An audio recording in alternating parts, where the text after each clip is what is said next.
Who issues the voyage order?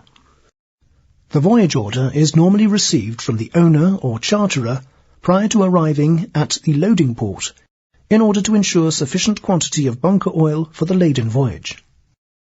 What are the consequences of a voyage order for a loaded vessel when the discharge port is not known? If the discharge port is not known prior to departure from the loading port, the consequence may be extra quantity of bunker oil in stock, which may reduce the cargo intake, or the vessel may have to call at a port for bunkers during the voyage.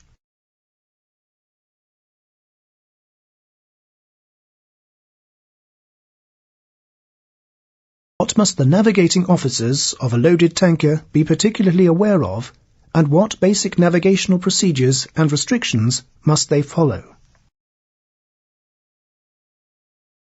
As navigating officers, the junior officers must bear in mind the dramatic consequences of a collision or grounding with a laden crude oil carrier. They must be particularly aware of the vulnerable state of their vessel because of its large size and relatively less engine power and maneuverability, and ensure they navigate at a controlled speed and well away from other traffic and coastal hazards. They must at all times be updated on the latest navigational information and warnings, and check if there are special restrictions with regard to how close to shore line a crude oil tanker is permitted to navigate.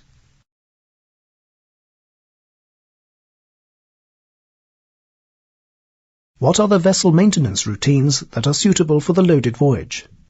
The vessel's integrity and structural condition needs to be monitored.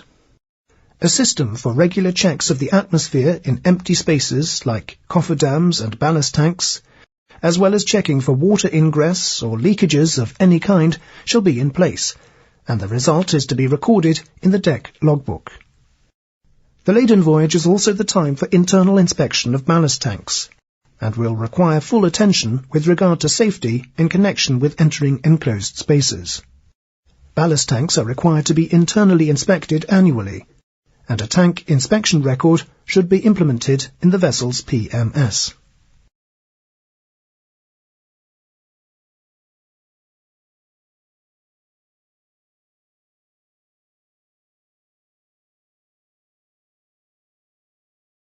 Physical reaction of the cargo.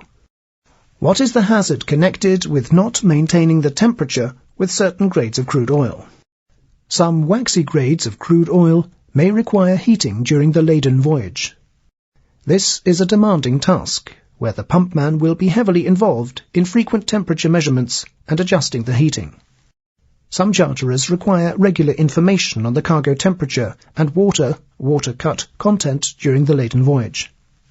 If the temperature is not maintained, there is a hazard that the wax and heavier components will separate out of their suspension in the crude oil and be difficult to pump out later without leaving large residues in the tank bottom.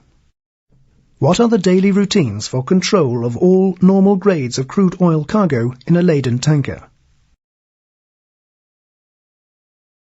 For most crude oil grades, there is very little physical reaction or change during the laden voyage. Because of the limited space between the liquid surface and the deck, the day and night temperature will cause variation in vapor pressure.